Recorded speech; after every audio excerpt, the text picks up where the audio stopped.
As the 2023 general elections draw nearer, there are three major subjects that seem to have divided Nigerians: religion, ethnicity, and leader competence. What should be more important? What should citizens prioritize at this time? These and more this week's episode of The Insider with my guest, Mr. Leye Komolafe, a public affairs analyst. Do enjoy.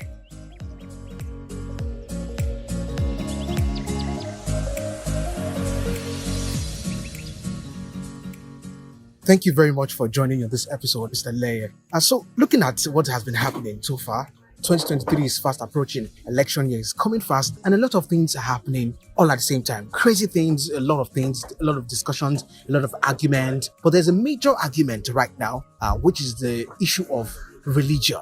Especially with what happened, we have a presidential candidate who had to, choose and select the same religion, which has sparked about several discussions, arguments. Some are saying no, leave religion, let's look at what they can do, competence. Some are saying, how would you be doing same religion when Nigeria is a secular state? But first of all, let me get your reaction to that. Well, I think we can approach the question from two dimensions. First is about those who think that religion is central, or religious activity is central to discussions on leadership. And secondly, you also have those who would say, well, it is immaterial to what leadership is. So I belong to the second category of people. I do not think that the faith or the religious inclination or the inexistence of it, that even if you don't want to be a religious person, I do not think that should be a yardstick, or that should color whether or not an individual could be a good leader. I don't think that should be a bone of contention. However, it is based on certain foundational and existential problem of Nigeria that the question of religion comes into play. So also within that structure of the four set of people that I talked about who think that religion is central, you have those who feel that it is due to the marginalization of a particular group, or presumed marginalization of a particular group, that the whole idea of having a balance of force comes into play regarding faith.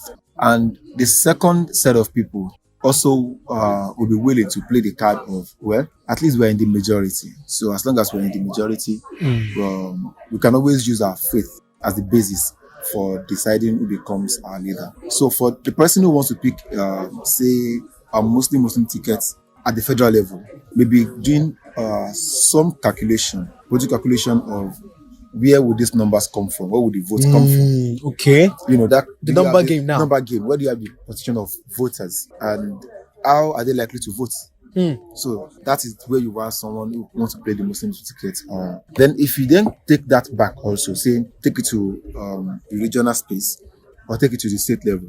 In a state highly dominated by the Christian faith, right? So you also find those who wouldn't mind flouting a Christian card based on that idea of, if I decide to pick a Muslim as my running mate, how would this really gel with those voters whose number I really need to win this election? So that is where the whole mix. It doesn't mean that even in the South also, you won't also see where Muslim tickets would draw.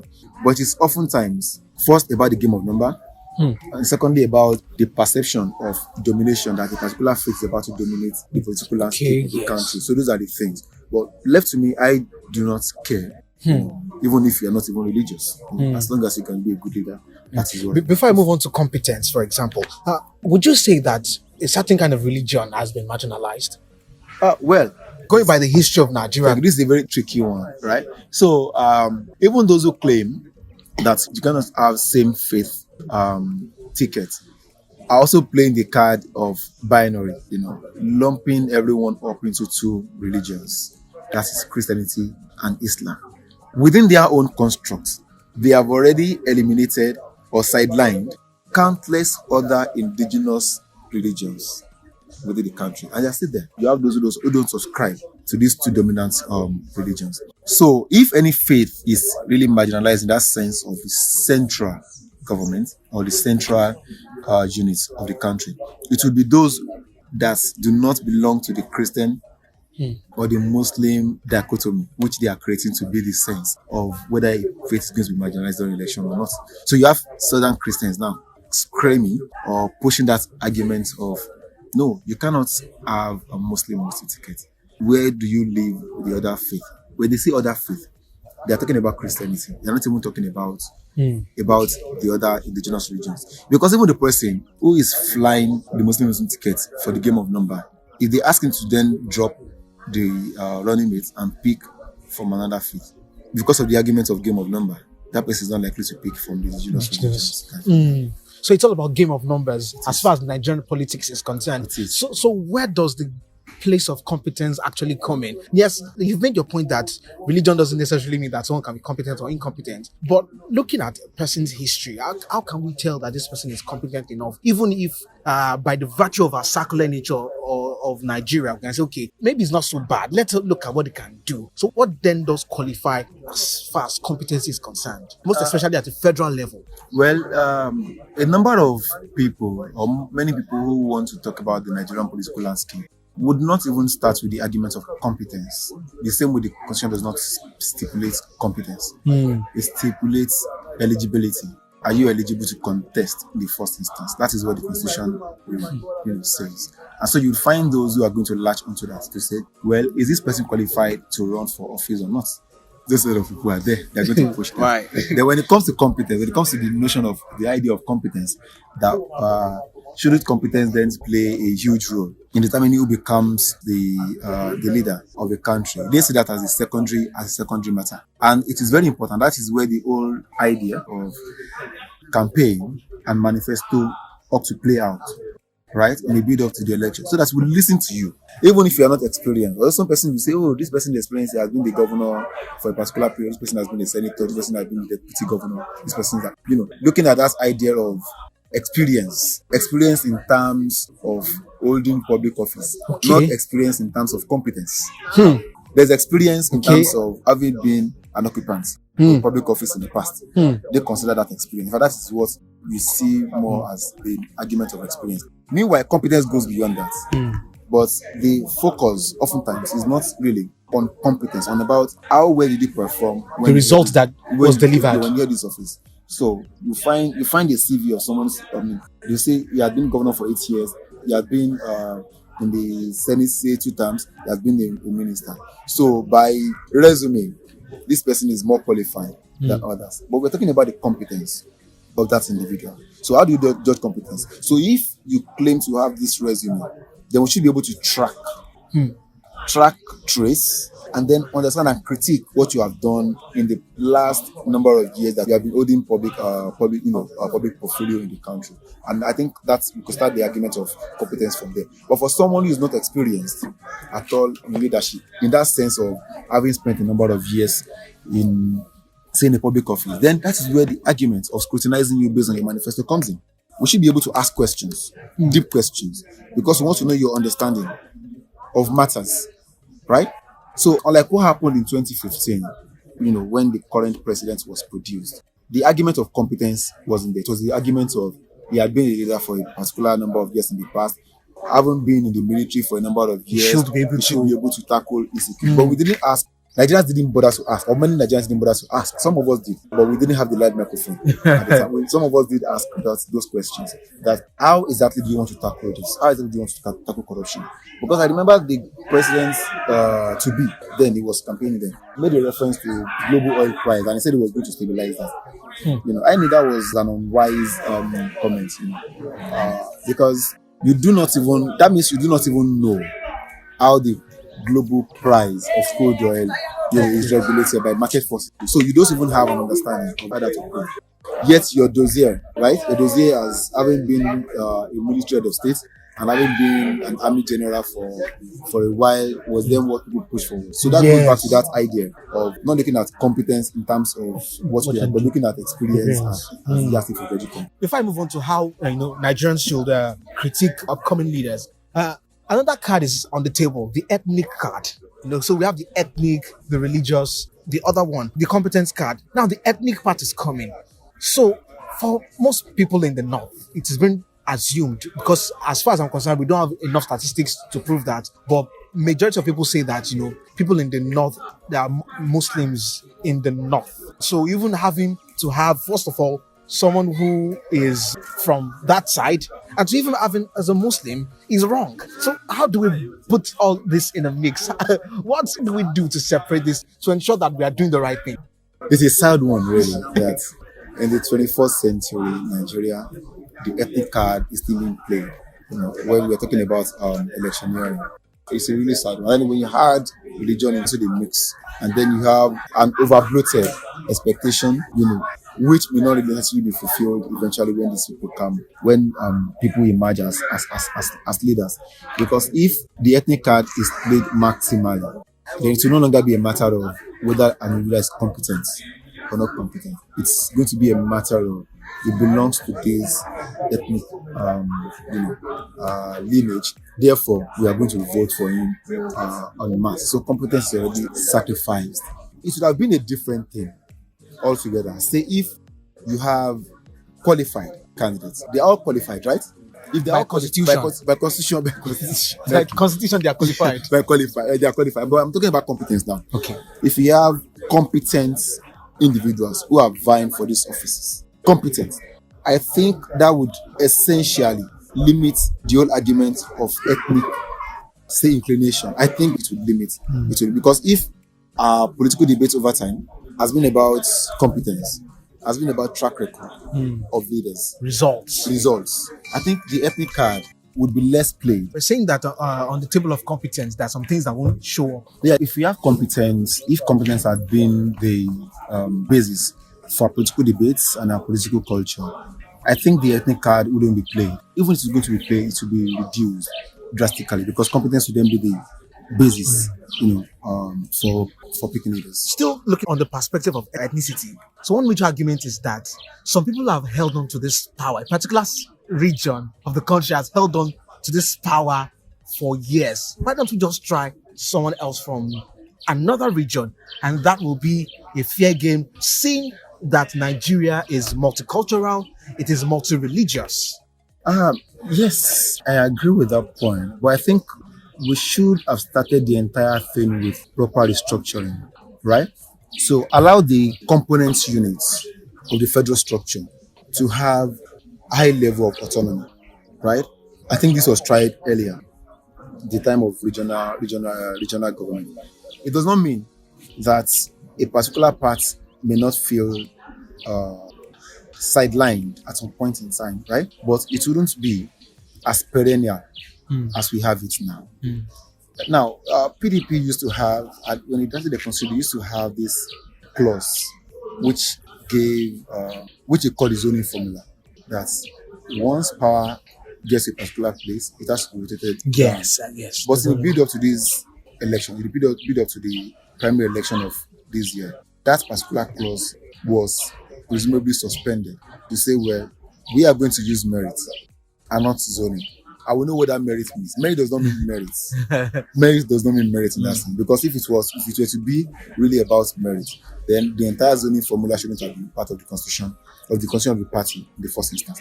But I think also that those who drafted that constitution saw the danger of leaving, because democracy is a game of number, of leaving everything blank, in that sense of anybody can vie within their party. Now, I'm talking about the logic of creating that within the party. I'm not talking about whether that should be the yardstick for the general space. But as if you do not have a zoning pattern, and you have created a party which has a massive presence in the northern part of the country, that invariably the flag bearer of the party would come from the north almost every time. That would be the resulting factor. But by bringing in the clause of zoning into it, you have already eliminated the possibility of continual domination of a particular part of the country within the party, right? Within the party, and then perhaps also in the general elections. But regarding why not zone this to a particular space that has never been president, well, that is a very complex one. Because you don't have to decide, is it about competence? You are going back to the initial question. Is it now about competence, or is it about ethnic affiliation, or what exactly are we going to push? But if you want to operate by the logic of what has been the basis for judging Nigerian political structure over time, then I would say, if that's the logic, we want that logic to run through, then I would say that a region that has never been produced, should actually be allowed to produce the next president. I would push for that. That the region that has never should be allowed to produce, because you do not want that sense of domination. We know that democracy is a game of number, and if a particular region has that massive number, it would always determine who becomes the president. And I'm not sure that is that simple majoritarian rule, which now favors a particular region above others every time, should be the best way to judge how to do that. We're still going to get to this issue of competence, because it's always springing up, because now we've said that, okay, if I had to look at Nigeria's political history, and then, okay, we should actually look at the fact that, okay, the ones that have produced it should do that. But before then, you made mention of restructuring. Yes. I remember that last year, this was like a major issue, coupled with the fact that we had so many secessionists rising up. Some said it's time for Yoruba Nation. Some said it's time for Indigo to take their place. And it's the question of true federalism and, restructuring kept coming up. But it looked like the administration, this current administration, didn't look into that. In fact, it was like a topic that never sprung up from their own end. In your own view, would you say restructuring will work? And if it will work, what are we actually restructuring? Yes, I do not want to lump the separationist movement with the idea of restructuring, because they are two different things, right? So you could have restructuring without necessarily having ethnic coloration, But a number of separatist movements are riding on the back of the us, or the us of ethnicity. But if you're talking about restructuring, we're talking about having semi-autonomous component units. It could be regional. It could be based on, say, we use geopolitical zone. It could be, make it the north versus the south, or when you have those two, you cannot divide once again and all that. It could take any form. But if restructuring is properly done, ethnicism now. I'm using ethnicism and ethnicity. Ethnicism will be reduced. This activation of one's ethnic group for fulfilling one's self-interest or selfish desires, which I think is what a number of separatist movements are actually trying to do, with the whole idea of creating Yoruba Nation, creating Oduduwa Republic, or creating Biafra and all that. Because even within those spaces, you may not necessarily take care. They may not necessarily take care of the minority groups who are within the groups. The landscape they are trying to carve which out, could also probably nation. Cause another uprising from within that group. It would most likely create an uprising. But I think restructuring would have settled a number of things, from that. Because once you restructure properly, you've already doused the tension or the fears of domination. That would have been, fear of domination would have been. So those who would rather latch on to the ethnic card to clamor for, say, Oduduwa Republic, and wouldn't even have that clout to gather a number of persons to support their cause. Because the question that will be asked is, the system is running efficiently. So why really do you need an Oduduwa Republic, or why do you need a Biafra Republic if the system is running efficiently? So when you look at Nigeria again, you will over and over again, we see that it's quite a complex country which has brought about complex problems, and you can't solve this one without solving this one, without solving that other one, because somehow they just seem to connect. But now that we are talking about competence, what kind of questions should Nigerians be asking as far as competence is concerned? And you've helped us to actually diversify to say that there's competence in terms of, experience, which is common in this part of the world, where we just look at, this guy has been the governor for 8 years, he has been the president for, as you can see, his experience. But there's part of experience in terms of how was he able to handle the problems, and Nigeria is one that is daily, especially now, we now have this continuous compound complex problem, as people like to call it. So what is the question of competence? What defines competence? Thank you. In a democratic space, competence for me would be to pick a leader who, first and foremost, at least at the foundational level, understands the ideals of democracy. Ideals of The democracy. ideals of democracy. Sorry, before you go on, can we even say we have a strong democracy? Can we even say we are practicing proper democracy in Nigeria? Where Nigeria is practicing a pseudo-democracy. Pseudo-democracy. Pseudo-democracy. And you also have many flawed democracy across the globe. So the hub of democracy, presumed hub of democracy, for instance, the US, has been categorized and characterized as a flawed democracy. In terms of if you're looking for strong democracies in the world, in terms of those countries that really understand the ideas of democracy, you more likely look to the Nordic countries first, and then you look to some parts of Europe, even before you talk about the US. Unfortunately, Nigeria built its own idea of democracy, of course, because of the influence, pop culture influence on the American nation. There is democracy in practice, and there is democracy in theory. Theoretical democracy is where I am concerned first, because it is when you get the theoretical foundations right that they will begin to practicalize.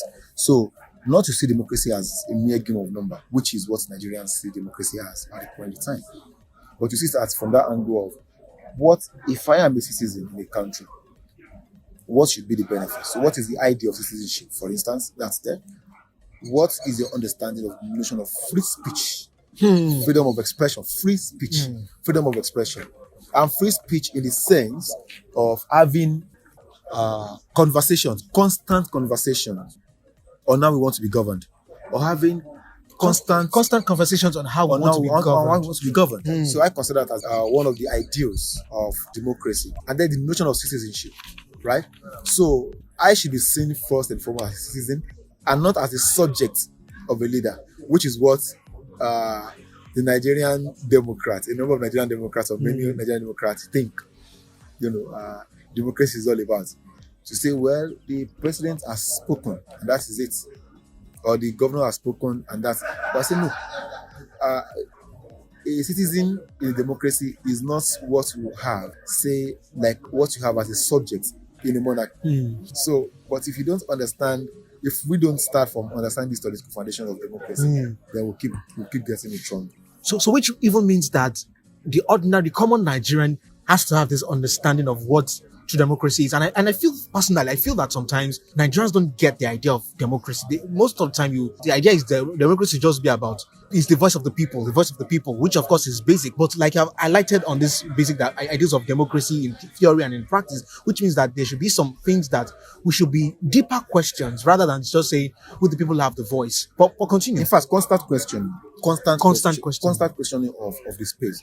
So within that same space of free speech, you could have separationists who want to renegotiate their existence within a space. It is part of democratic ideals. We welcome that questioning as long as it's still within their rights to express it. And they have that right to express it, right? So they should express it, but not violent, with the respect for the other person.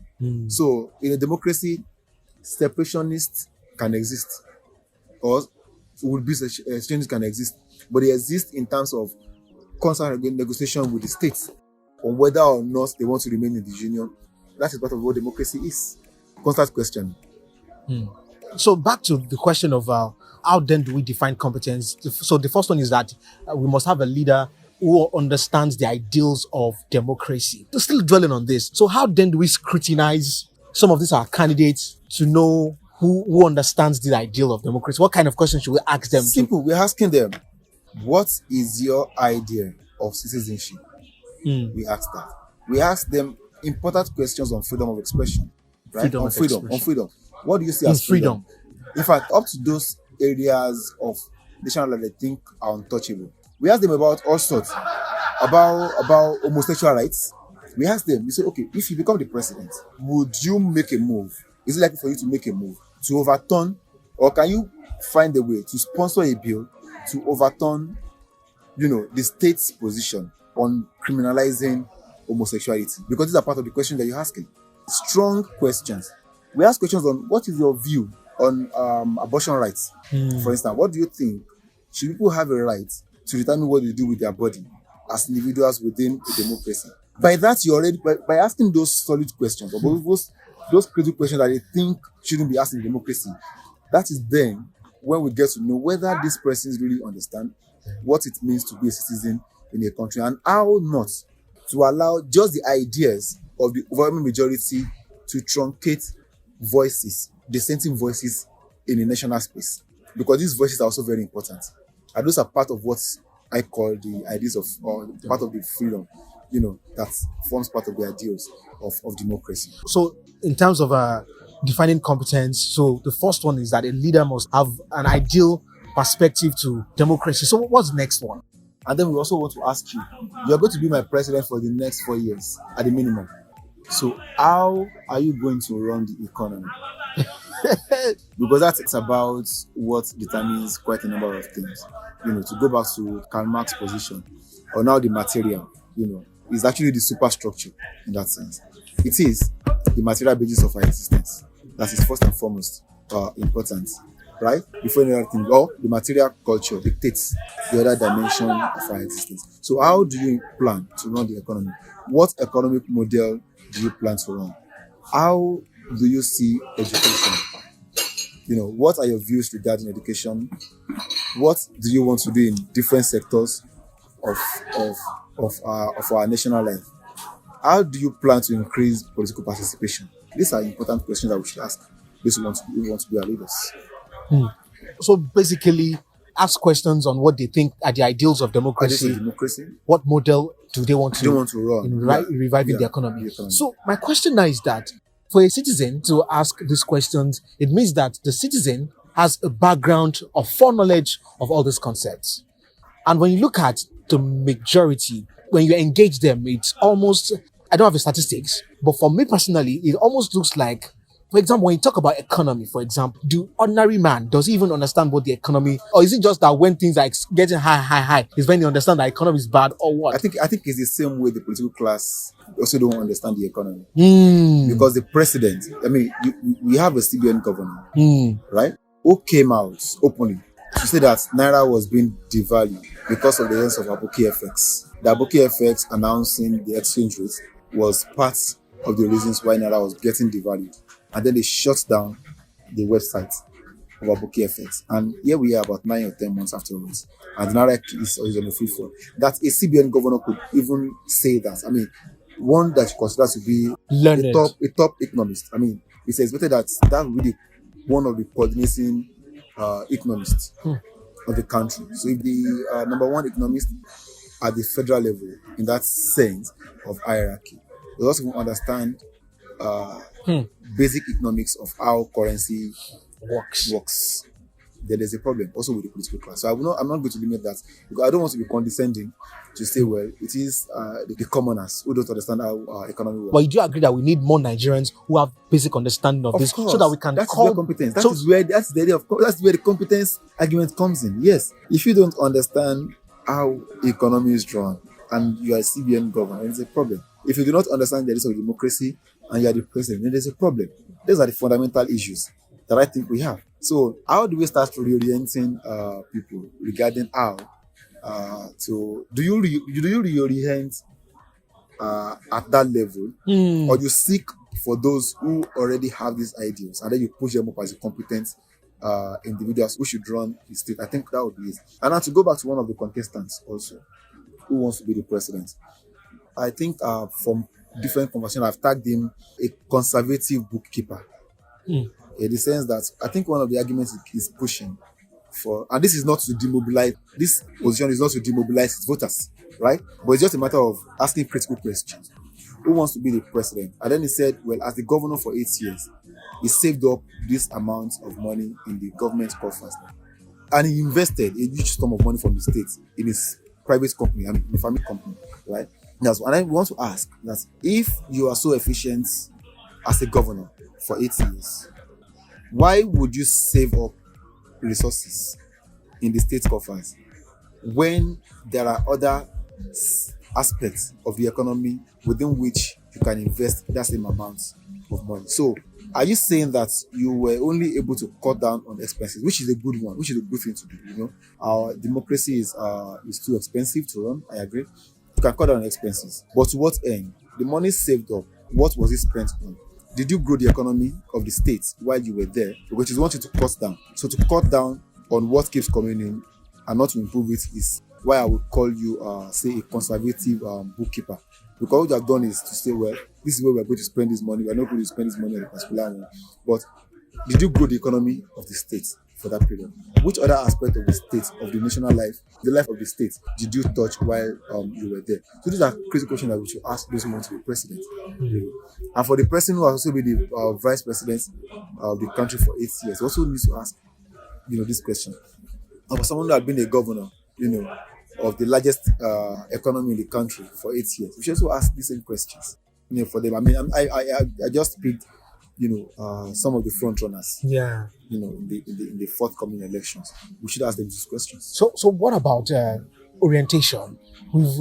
I so much love how brought about the fact that even our political office holders don't even have the right orientation. But then I'm thinking now, could it be that they have the orientation, but they are being held down to do the right thing by some forces that we can't see? Well, force is relative. So if a governor says he sounds outside because of a superpower, I am not concerned about that superpower. I'm concerned about my own decision within the state. True.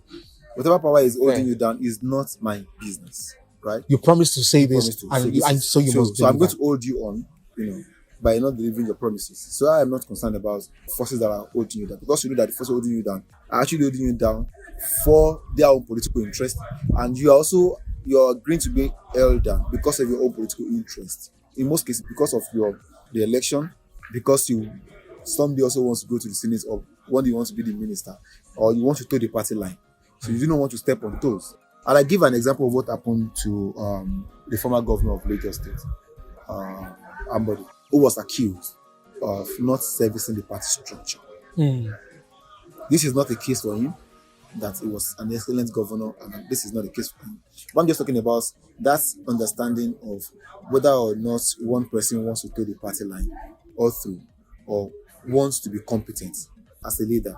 So that's it. And whether it doesn't serve the party structure, should that diminish the likelihood of that person being a governor or being re-elected as a governor in the state? So these are part of the question we should ask. So how do we start orientating our people on what is most important? At least from our conversation now, we've made it clear that competence, if it's at the front burner, diminishes all other things. So how then do we orientate and reorientate Nigerians on how to select their leaders? Because I, personally speaking, for me, I don't think Nigeria is in a good state. Nigeria is not in a good state right now, and everyone is seeking for the best. And different views, different opinions. So how do we orientate? What should we tell Nigerians to look for? We have a short-term plan, right? And then you also have a long-term plan. A long-term plan is improve education. If just improve education sector, just improve education. Improve it. If we run a knowledge-based society,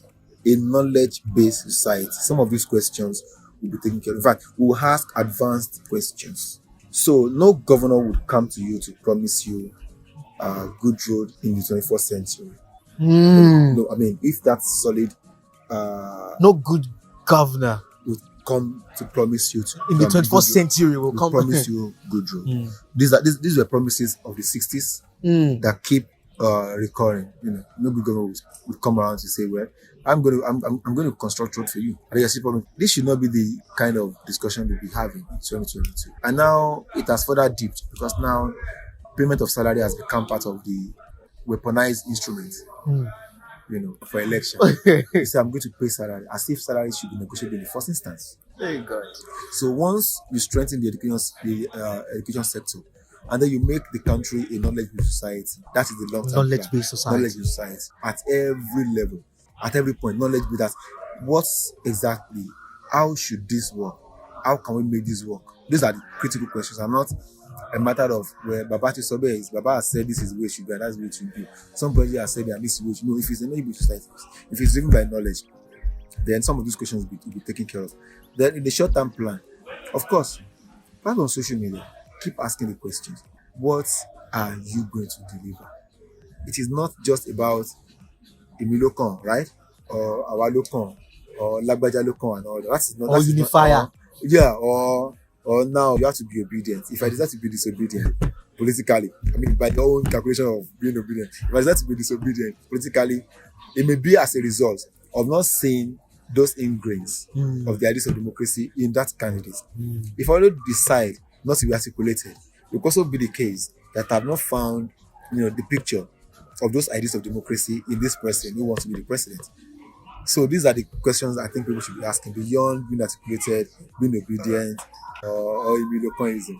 This has been a quite explosive one, mind-blowing, enlightening one. But to round it all up, elections are coming in 2023.